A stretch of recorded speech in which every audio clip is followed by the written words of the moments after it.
Got an early kick Saturday, 11 o'clock on the SEC Network at First Bank Stadium. That's taken me some getting used to start calling it First Bank Stadium. I don't know about you, but Coach, after Saturday, the game against Elon, what did you learn most about your team after a game where there was probably a lot to learn? Well, I thought, we started fast. I was pleased with that coming out of the lightning delay. I thought, that took some maturity on our end, and it told me that our formula for the week was correct. We had leads of 21-0, 28-10, and 35-10 in that game, and we need to put the game away. And I feel like we lacked a little bit of competitive maturity where we didn't keep the gas pedal down, and I think we learned about ourselves in that respect, and also that it doesn't matter who you're playing against. If you're not playing at your best, you're going to expose yourself for some counterpunching, and obviously Elon had the fighting spirit, and they were able to put some pressure on us late, and that was too bad. But again, the adversity doesn't happen to us; it's for us. And I thought we were able to work some late game, the 2-minute drive and the failure in the 4-minute drive to end the game, and then the 2 fourth-down stops. Those were great learning moments for us, and we don't always choose how that learning comes, but I was happy to leave the stadium with a win, and just like I knew heading into it, we got a long way to go, and we got to keep growing and getting better. Coach, you got Wake Forest coming in here to First Bank Stadium on Saturday with Sam Hartman coming back. He's healthy, and obviously great news for him and the program. Does that make it tougher on you guys? I know you talked about this is more of a system offense to defend against. So what is the biggest challenge in facing Wake Forest, especially with their leader back? Well, I'm happy for Sam. I'm happy for Wake Forest. I think, I was at Wake Forest as an assistant when we were recruiting Sam, and I got to know he and his family well. And, I'm glad to see him healthy. He's a great competitor. We want to play the best at their best, and so this is an opportunity for us.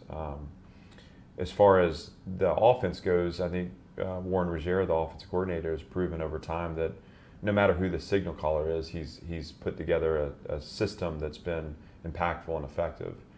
And our focus needs to be on the stress points of the system, which is as nuanced as some of the triple option programs, just different. This isn't about point limitation for them. It's about how many points can they score. They're an up-tempo operation.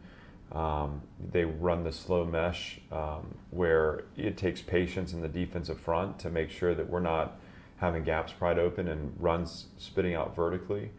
And then they're going to draw you in to that run so that they can find the space on the perimeter, throwing RPOs. And they're really effective at doing that. And so, just like in triple option, we got to have 11 people in there in the proper position with the proper leverage doing their job. And if we don't, then we're going to take on plays and take on water. For us on defense, it's about not allowing explosive touchdowns. It's about making them go the long, hard way, and playing really good defense in the red zone. And if we can do that, we're going to have success. And I also feel like all three phases of the game are meant to neutralize that offense. So, our offense maintaining possession of the ball, not creating more opportunities for their offense, and then also finishing drives with 7 points. And then special teams being the bridge between, where we're winning the hidden yardage battle and hopefully putting some pressure on their punt returner, who's really good. Those things will be important, all in an effort to neutralize the strength of Wake Forest, which is that offense. There's a lot of similarities between a Wake Forest program in North Carolina and this Vanderbilt program here in Tennessee. What is it like facing a coaching staff and a program that you are so familiar with, and you've spent so much time over there? And do you think, as a staff, that prior knowledge helps you guys heading into Saturday? Look, there's the familiarity is to know kind of the inner workings of how Dave's built that program. I don't know that it necessarily helps us this Saturday. I've gone against in competition, gone against this offense twice. We played them in 2017, 2018, and so that experience was helpful. Kind of seeing what worked and what didn't.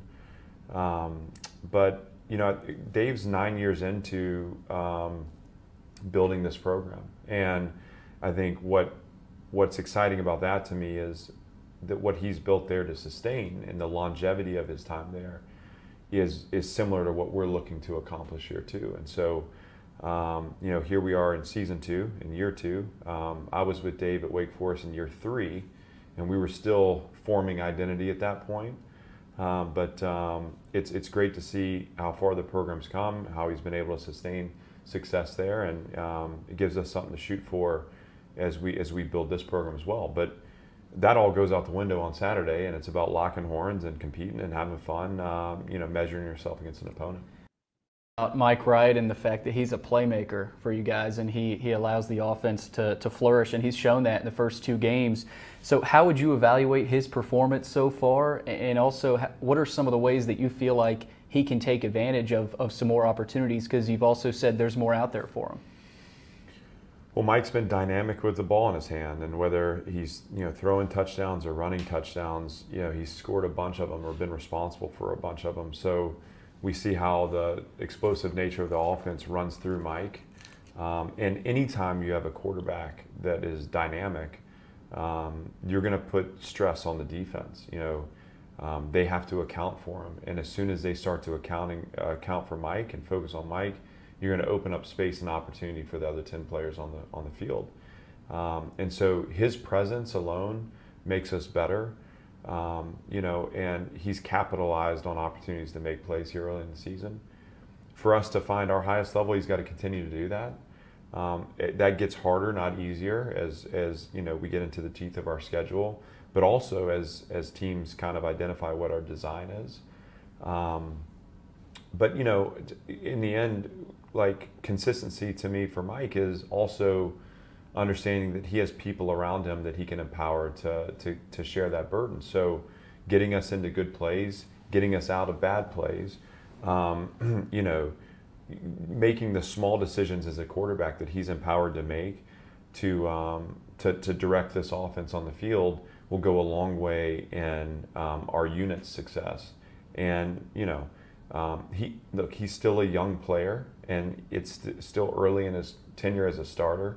And so those are things that take time and experience, but he's showing growth in those areas. We expect that to continue, and as they continue, he'll continue to be an effective playmaker for us. Coach, offensively, obviously the defense is going to have some pressure on them defending Wake Forest offense, but offensively for you guys, how do you counteract Wake Forest offense and their high-powered offense to keep that offense off the field and on the sideline? Yeah, well, it's sustaining drives, and I think with the big takeaway from the second half of the Elon game was a defense that got tired and was poor on conversion downs, allowed drives to sustain and really put ourselves in a tough position. But I think the more concentrated focus there for me is on our lack of drive sustaining on offense. I mean, we had 2 touchdowns in the second half, but we had a number of 3 and outs, and that includes a drive there in the 4-minute offense where we had a chance to end the game. And so we have to sustain drives. That doesn't mean that we have to go 16 plays every time, but the ability to maintain possession of the ball, the ability to grind out some yards on the ground and to keep the clock moving, and then we have to finish drives with 7 points because Wake Forest can score, and the longer we keep that offense on the sideline, the longer we keep their offense on the field and out of the end zone. So again, that goes back to no explosive touchdowns. And then if we can be really good on defense, defending in the red zone, you're positioning your team to have success and a result, and that's going to be the goal. Coach, SEC Nation coming to town. You got the SEC Network is the channel, 11 a.m. kick. What's the message to the team? Of course, a lot of excitement around this game, a lot of hype. What is your overall message to the guys before this game in the locker room? We're excited, and we don't believe in making any one game bigger than another, but we also, I want to spend time this week capturing the moment we're in, because we've earned this. You earned the chance to play in these games, and taking advantage of a trip to Hawaii, being able to finish with a win here at home in our first home game early in the season, gives you the opportunity to play a top 25 team in your home stadium. It's a great opportunity, and it's something we should have fun with. But this, for me, this week has been about, building our process, building our routines around what it means to prepare at a high level, because ultimately when the ball's put down on Saturday, you're essentially going to take your preparation and it's going to reveal a performance. And so we have to take the time early to know the opponent, know their strategies, know our strategies, so that when the game comes, we're not focused on the score, we're focused on playing with total effort, and we're focused on executing our strategies to win the game. Coach, early kick, you said bring your coffee to the bank at First Bank Stadium for Saturday. If there's someone on the fence about trying to determine whether or not they want to come to the game Saturday, why should they come to the game on Saturday? Well, you're gonna see two exciting programs, and to me, as just someone who enjoys watching competition, if we've learned anything about this team in the first couple of weeks, is we can score points. We have a creative offensive style. We have a dynamic quarterback who's making plays. We have a young and unproven team, so we're playing a lot of freshmen, and that's exciting and builds excitement towards the future to see those guys show up on a big stage and have the opportunity to make plays out there. And then obviously you have an established program with a coach that's 9 years into the process that we're going through now. That they also play an exciting brand of football, and to me, it's a no-brainer as a football fan to show up and to take it in and to cheer on the Commodores and get excited about what the future holds for this program. And we're going to show up, and we're going to do our level best to compete in a manner that shines pride on our university and our program and all our fan base. So we're thrilled for the opportunity. I hope that people will take advantage and show up. And I've got coffee here in the office, so if they happen to forget it, they can come on up, knock on the door, and come have a cup with me. That's Clark Lee, head football coach here at Vanderbilt. 11 a.m. kick on the SEC Network at First Bank Stadium. Coach, thanks for taking the time. Great to be with you. Thank you.